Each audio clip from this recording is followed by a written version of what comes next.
Hey teachers, my name is Ed Hegemann. I'm a coordinator in the Minneapolis, Minnesota area, and I'm excited this year to be a part of the Lesson Gems team and look forward to trying to share some ideas with you each week that hopefully will bless you in your lesson preparations. So let's jump right in this week as we cover Helaman 13 through 16. Remember, this week there are 4 lessons covering Samuel the Lamanite's sermon.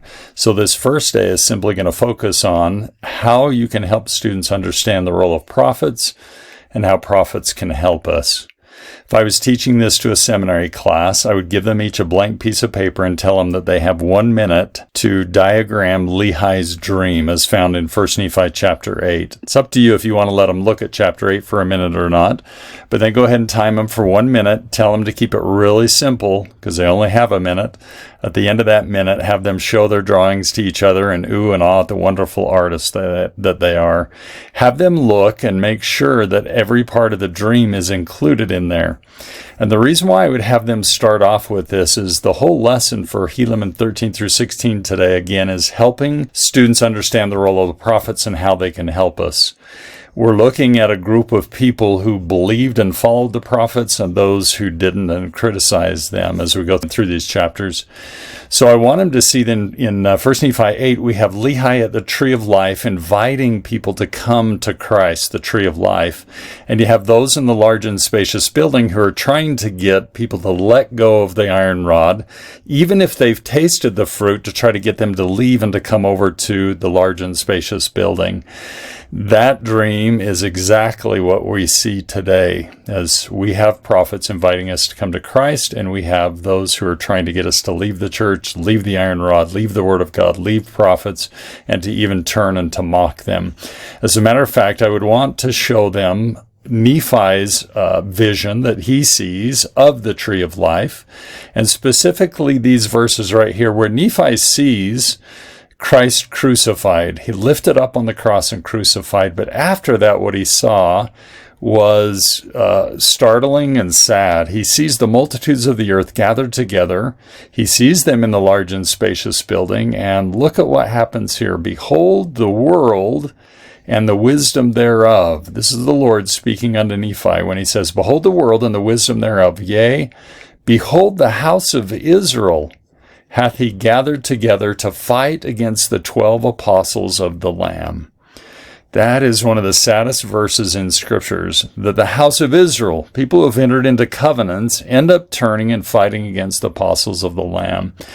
That sets the foundation for what we're going to talk about today in these chapters right here, and helping the youth to understand the role of prophets and how they can help us, so that our students want to uphold the prophets instead of being stone throwers at prophets. So the rest of the lesson, after doing that little activity with them, hitting 1 Nephi chapter 11, I would jump into these activities that they have right here. And I love these 4 activities that they give you as options to use with your students. And this is going to be key right here. Based on your students' needs and the Spirit's promptings, decide how to do the following activities.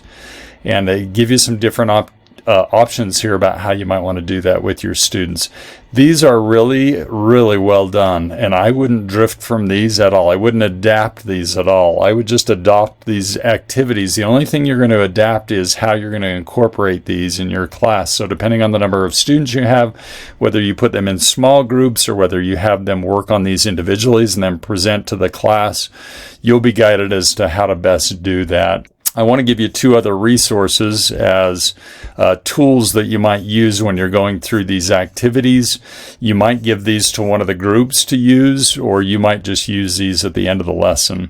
One is a Facebook post from Neil L. Andersen, where he tells about it back in 2018, going on a trip with President and Sister Nelson, spending a weekend with them, and hearing Sister Nelson bear testimony of an experience she had from the Lord, letting her know that President Nelson is a living prophet. She said it was repeated twice, but then she explained how she's watched as President Nelson's ability to receive revelation has increased exponentially, and then even tells about how he receives revelation often.